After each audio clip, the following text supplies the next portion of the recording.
আসসালামু আলাইকুম দর্শক, একটি খবর। এমপি আনোয়ারুল আজিম আনার হত্যাকাণ্ডের পর নানা খবর বের হচ্ছে। এখন সেই তদন্তের সূত্র ধরে ঝিনাইদহ জেলা আওয়ামী লীগের সাধারণ সম্পাদক মিন্টু আটক হয়েছেন। আরও অন্যান্য নেতাও আটক হবার প্রক্রিয়ায় আছেন। ধারণা করা হচ্ছে যে যেই টোটাল সিন্ডিকেটের যারা সদস্য তাদের একটা তালিকা গোয়েন্দা সংস্থার হাতে এসছে এবং সেই কারণেই বিরোধের সূত্র ধরে যখন কলকাতায় এমপি আনোয়ার যখন হত্যা হয়, তার নিথর দেহের ছবি আওয়ামী লীগের নেতাদের মোবাইলে পাঠানো হয়। এখানে একটি শিরোনাম, হত্যার পর আওয়ামী লীগ নেতাকে মেসেজ, আনার শেষ মনোনয়ন কনফার্ম। এটা সাইদুল করিম মিন্টু, আওয়ামী লীগের যে সাধারণ সম্পাদক ঝিনাইদহ জেলার, তাকে পাঠানো হয়েছে। অর্থাৎ আনার শেষ হবার পর মিন্টু এমপি হবেন, তিনি তখন সেই সিন্ডিকেটের নেতৃত্ব দেবেন।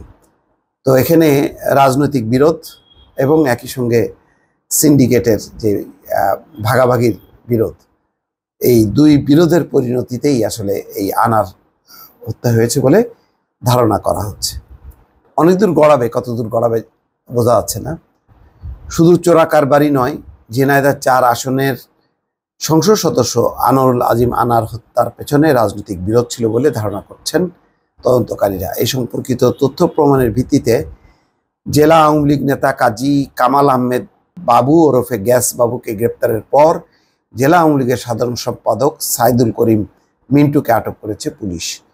তদন্ত সংশ্লিষ্ট সূত্র বলছে, হত্যাকাণ্ডের পরপরই ঝিনাইদহের কয়েকজন আওয়ামী লীগ নেতার মোবাইলে খুনিরা খুদে বার্তা পাঠায়, মিশন সফল এটা জানানোর জন্য। একটা বিষয় লাগছে যে মানে সেই নিথর দেহের যে ছবি পাঠানো হয়েছে, আজ পর্যন্ত কোনো মোবাইল মেসেজ থেকে সেই নিথর দেহের ছবি গণমাধ্যমে কেন আসলো না, সেটা একটা অবাক কাণ্ড।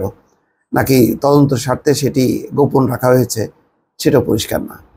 আনার হত্যাকাণ্ডের পর সঞ্জীবা গার্ডেন থেকে শিমুল ভুইয়া শাহিনের মোবাইলে যেসব ছবি পাঠিয়েছিল, সেইগুলো শাহিনই প্রথম জেলা আওয়ামী লীগের সাধারণ সম্পাদক মিন্টুর মোবাইলে পাঠিয়ে বলে, আনার শেষ মনোনয়ন কনফার্ম। অর্থাৎ আমেরিকা থেকে সেই শাহিন, আখতারুজ্জামান শাহিন কন্ট্রোল করছিল, তার কাছে প্রথম ছবি পাঠায়। সেই ছবি সে তার সুবিধা মতন বিভিন্ন জায়গায় পাঠায়।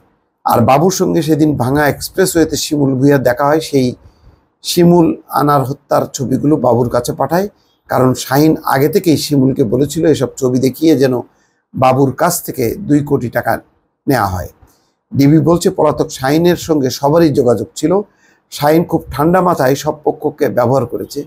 এই ঘটনায় সে সবচেয়ে গুরুত্বপূর্ণ ভূমিকাও পালন করেছে। তদন্ত সংশ্লিষ্ট সূত্রগুলো বলছে, আনার হত্যাকাণ্ডের পরিকল্পনাকারীরা এক হলেও তাদের একটি অংশের সঙ্গে মিশন বাস্তবায়নকারীদের যোগাযোগ ছিল না। বিশেষ করে এই হত্যাকাণ্ডের ঘটনায় রাজনৈতিক ব্যক্তিদের সঙ্গে মিশন বাস্তবায়নকারীদের বিস্তর দূরত্ব ছিল। শুধুমাত্র কিলার শিমুল ভুইয়ার সঙ্গে 16ই মে বাবুর মোবাইলে কথাবার্তা ও হোয়াটসঅ্যাপ মেসেজ চালাচালি হয় এবং ফরিদপুরের ভাঙা এক্সপ্রেসওয়েতে সাক্ষাৎ হয়, যার তথ্য প্রমাণ পেয়েছেন তদন্ত কর্মকর্তারা। আসামিরা তার ফোনে আনারের মরদেহের ছবি পাঠায়। সূত্র বলছে, কেন খুনিরা কাজী কামাল, মিন্টু সহ অন্যদের এই ধরনের বার্তা পাঠালো, সেই বিষয় নিয়ে তদন্ত চলছে।